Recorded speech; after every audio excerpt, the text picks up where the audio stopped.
4 दिसंबर 1971 रात 12:30 बजे राजस्थान के थार रेगिस्तान में मौजूद लौंगेवाला पोस्ट पर एक सामान्य रात थी।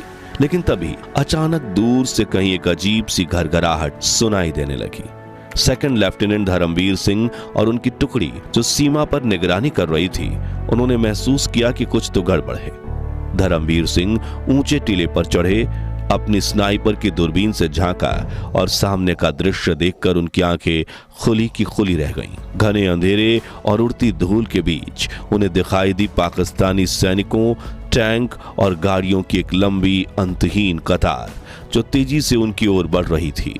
एक विशाल काफिला जो लौंगेवाला पोस्ट को रौंदने चला आ रहा था। धर्मवीर सिंह ने तुरंत ये खबर मेजर कुलदीप सिंह चांदपुरी को दी और उन्होंने अपने 120 सैनिकों की छोटी सी टुकड़ी को इकट्ठा किया और बोले, सामने दुश्मन है, वो भी हजारों की तादाद में।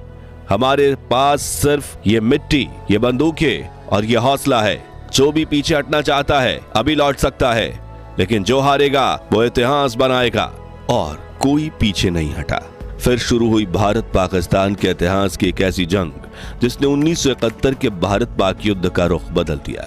कहानी की शुरुआत होती है 3 दिसंबर 1971 से, जब इंडियन एयरफोर्स के कई एयरफील्ड्स पर हमला करके पाकिस्तानियों ने अपनी करतूत से हिंदुस्तानी फौजियों का खून खौला दिया और भारत ने पाकिस्तान के खिलाफ जंग का ऐलान कर दिया।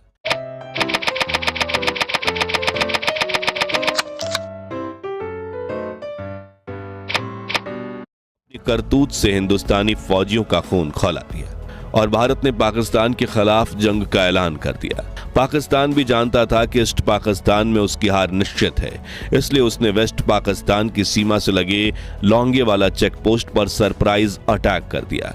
पाकिस्तानी सेना के घुसपैठिए लौंगेवाला पोस्ट को कब्जे में करने के बाद रामगढ़ से होते हुए जैसलमेर पहुंचना चाहते थे, जहां से राजस्थान के करीब 50% हिस्से को अपने कब्जे में लेकर पाकिस्तान भारत सरकार से बांग्लादेश की आजादी को लेकर नेगोशिएशन करना चाहता था। पाकिस्तान की नजरों में यह प्लान बहुत सटीक था, क्योंकि चारों तरफ तपती रेत, गर्म हवाएं और वीरान टिलों के बीच मौजूद लौंगेवाला उस वक्त एक सुनसान चेक पोस्ट था, जिसे आमतौर पर बीएसएफ के 6 से 7 जवान संभालते थे। हालांकि जब भी देश के ऊपर कोई संकट मंडराता है तो यहाँ पर इंडियन आर्मी की एक बटालियन को तैनात कर दिया जाता है। उस साल भी इस पोस्ट की निगरानी भैरव सिंह राठौर की कमान में बीएसएफ के 6 से 7 जवान कर रहे थे। लेकिन इंडो पाक